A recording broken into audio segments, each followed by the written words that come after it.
Hello, and welcome to Grug Gaming, and welcome back to our playthrough of Stellaris. This is going to be the first of our time jump episodes because nothing has been happening. Well, not much, not nothing, but not a lot. So, when we left off, it was 2236, and it is now 2240. So, we started out in 2236 by continuing to upgrade the fleet back here in Ix-Athrak. I found out that in order for that upgrade to take place, we had to have as many minerals in the bank as were required for the upgrades to happen. So, when we finally got to 800 and some minerals, the upgrade took place, and now our fleet strength is a 1672. It is huge. In fact, we are equal to the fleet strength of our friends, the Vollert Assembly, even though they have a superior naval capacity. We're also, they're wary, but they're about to be friends. About time. So after we completed that, a little bit later on, in 2237, the Vollert Assembly went to war with their neighbors. If we zoom out here, here's the Vollert Assembly, and here's the Kingdom of Junk Tham. Vollert Assembly declared war. I can only assume because they don't want to fight us and our larger fleet, that they've decided to try and move to the south to take territory. But I can't be sure. Also, if you see how this kind of juts in like that, I bet you there's another empire here in the land of weird black holes that are all over the place. After they declared war, we haven't seen much of what's happened on that side because a few months later, in April of 2237, the Allied Reshethi Holdings finally, where were they up here on our map? Up here, finally stopped being vassals and fully came into our society. So they are now a part of our empire. This has increased some of our income. For example, we're now getting a bunch more minerals from them, and we're getting more Betharian stone, but came with a drawback because there's this Reshethi holding self-defense militia, self-determinist militia. They want emancipation. They want the Reshethi holding sector right here to become free, even though they just joined us. One of two things is going to happen. Either one, I didn't realize what was going on up here. Ah! Huh.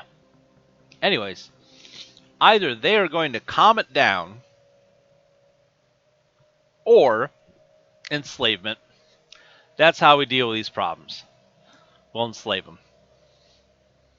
I'm giving them a chance, though, to be free. So, with that in mind, we continued searching to the south, and in 2238, we found, where was it? An anomaly down here on the southern end of our arm. There was another Ute artifact. In fact, it was a Ute listening post we discovered. Some ancient satellite arrays that were out in space. So we found those, and it produced a place with a huge amount of science that we hopefully want to be able to build another station on once we get down there.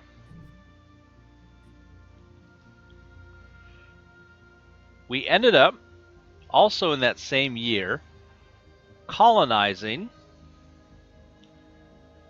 the Skipiton system right here with this little planet. Some of our Ymor slaves have gained their freedom and have now joined us. As you can see, we still have this alien slavery issue that we're dealing with our non-Ixodar species. It's becoming a bit of a problem. But they're not not calling for separation or anything weird like that, luckily. Soon after colonizing there, we then completed our ocean world colonization research, so we can now colonize oceanic worlds as well. And then in 2239, our fleet finished upgrading, and look at this. Our fleet currently stands at 46 ships, has a fleet power of 1,672. And you'll notice mixed in here, a couple of the Reshethi alliance ships that were still around when they came over to our full, from vassal to being part of our empire. Their ships joined our fleet as well, which is kind of cool. I didn't know we would get some different ships because of that. So their ships, let's see if I can find one here. They're just the one that's not the same class. Whoop. Where is it? Where is it? Where is it?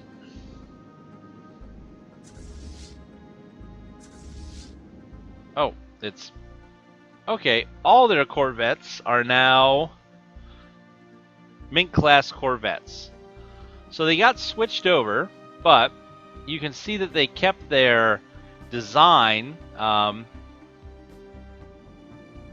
as far as the way the ship looks. So I think that's kind of cool. They're kind of mixed in with our fleet, but they have the same stats now as the rest of our fleet does.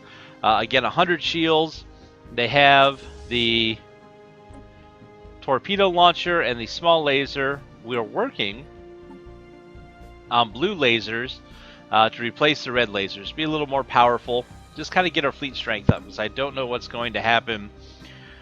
If this war goes wrong here, we might be their next target. We are fighting them for territory over here quite a bit. I actually have a colony ship which should be just arriving. We'll go ahead and let time go by for a second.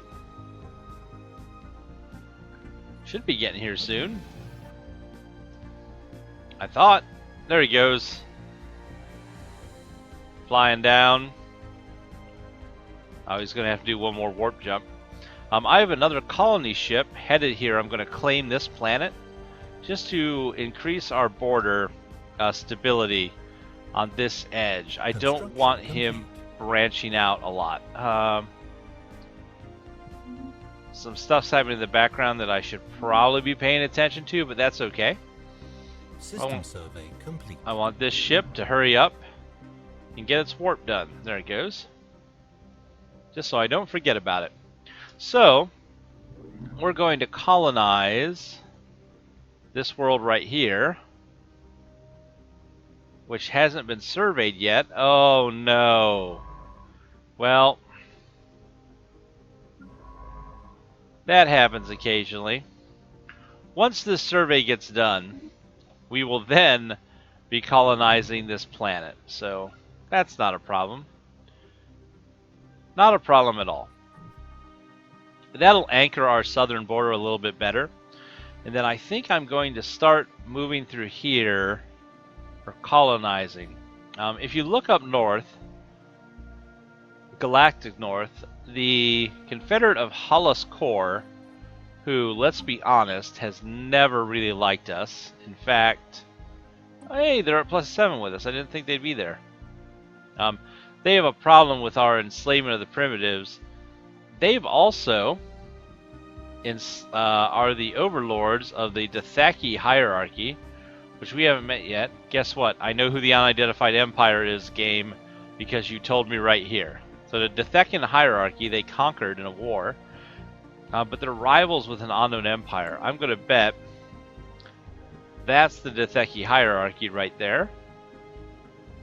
And then there's another unidentified empire over here, and that's probably who they're at war with. So, you can see that they are going to be another powerhouse for us to deal with. We have these two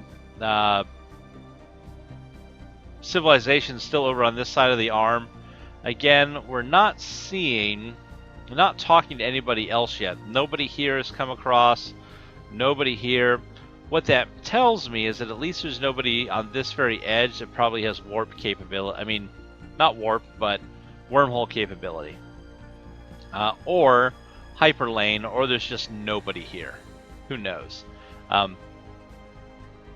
This is a weird spiral arm because it doesn't go near the center, and actually you'll see for us to jump spiral arms, we're going to need our warp drive level 2 to jump something like that if we want to start moving into the rest of this area here, or that's about it unless we want to go to war, because the other smaller jump right here is being held by the Volage assembly. So that's kind of an overview of where we're at. We're increasing our research. The Reshethi, again, we're just going to have to see what that population does. Our sectors have grown that we've given to the computer to control. I really am kind of torn right now about this whole 5 of 5 planets. Again, we could probably get a better bureaucracy that would let us control more planets, but the issue I have is that so far these sectors right here,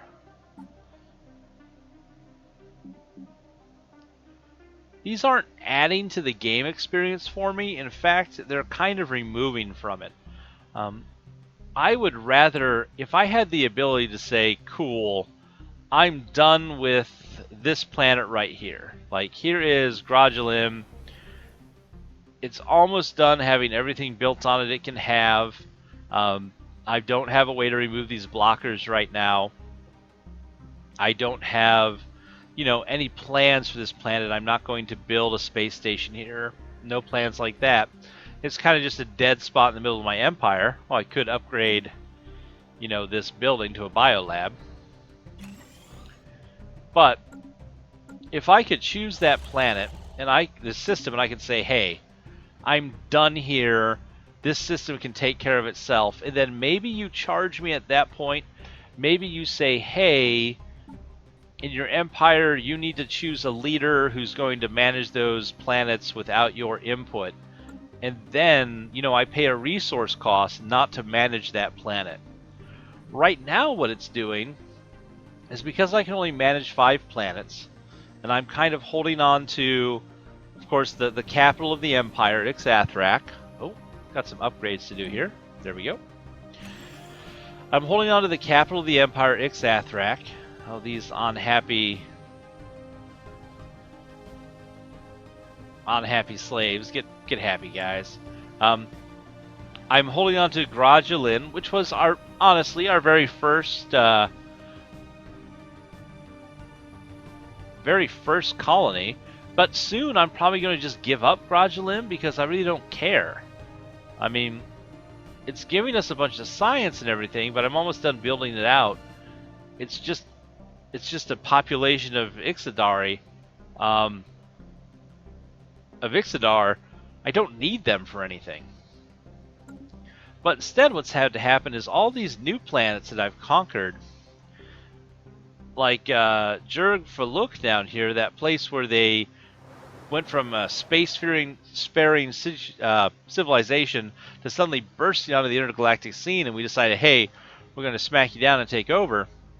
Like, instead of being able to manage this new planet and have fun setting it up and integrate it into the empire, instead, because it's so far out here and it doesn't really meet the requirements for what I need right now in my empire, I had to say, hey, become your own sector. I'm not allowed to control you without this reduction in my monthly revenues for minerals and energy, and just kind of develop yourself.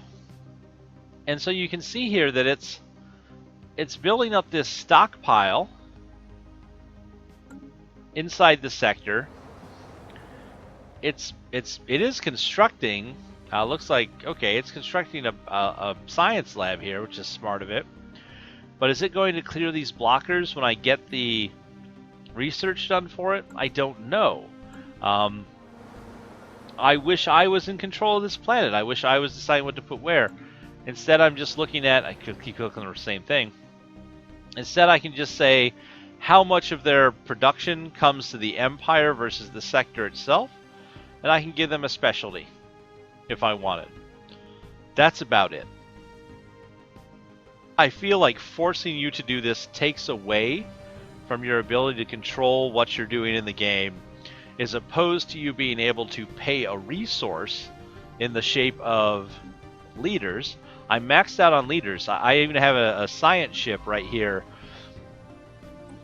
This was a science ship that belonged to the Reshethi that we took. In fact, why don't we park him somewhere a little safer? How about we park him up near the... yeah, we'll put him in orbit of this planet. That'll work.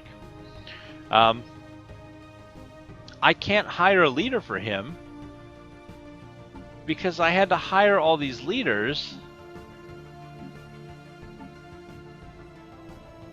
to control the sectors in my empire. Again, I was forced to do this. I can micromanage those sectors. I don't mind putting the time in to build each spot on each sector. I don't mind controlling my own resources in this large game to do that, and then saying, hey, if I don't want to manage a planet, paying the resource of one of my leader slots to not have to do that. I would much rather do it that way than the way the game has done it, which kind of sucks. I mean, in all reality. I am holding on to these large-sized planets. Like I said, here are the Ymors. We are... oh, upgrade that. Here the Ymors are growing on this planet steadily. They're the main slave population in the Empire. But I'm also holding on to my Tundra world. And I'm trying to decide what I'm going to do as far as... ooh, we're at 5 pops finally. See, again, I'm noticing this every once in a while. I'm going back and I'm kind of like going through my planets and seeing what I need to build. And I'm not doing that because, hey, I don't like building the stuff on planets. I'm ending up doing that because I'm forgetting that the planets are a part of the game other than just territory holders, because I'm not allowed to manage half of my empire. It just sucks. I don't know how else to put it. But anyways, we can build our planetary administration. But I'm going to have to eventually, I think, I'm going to drop Quinniquapolis. I can raise my slave armies here. Actually, I'm going to keep Quinniquapolis. I may stop managing Ixathrak, the capital of the Empire, if I can, because it's going to be developed soon.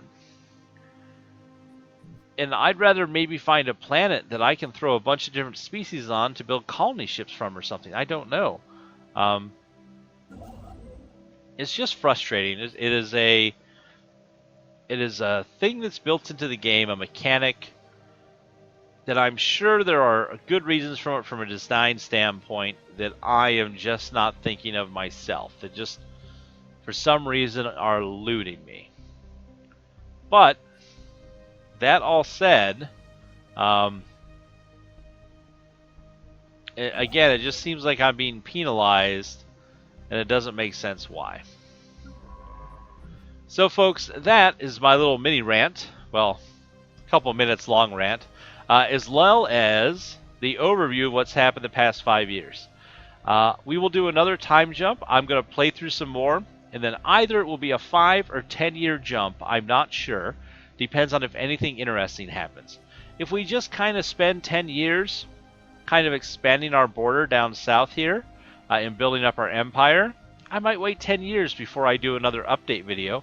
But if we get into a war or anything like that, don't worry. I'll show you all the battles if we get that I can if we do get into a war. All right, folks. Sorry for the long rant. Again, I'm just a little. I find it frustrating. I just find it frustrating that that's the way the game, that one mechanic in the game. Well, I want to thank y'all for watching. And as always, like we say at the end of almost every video, we definitely hope to see you soon.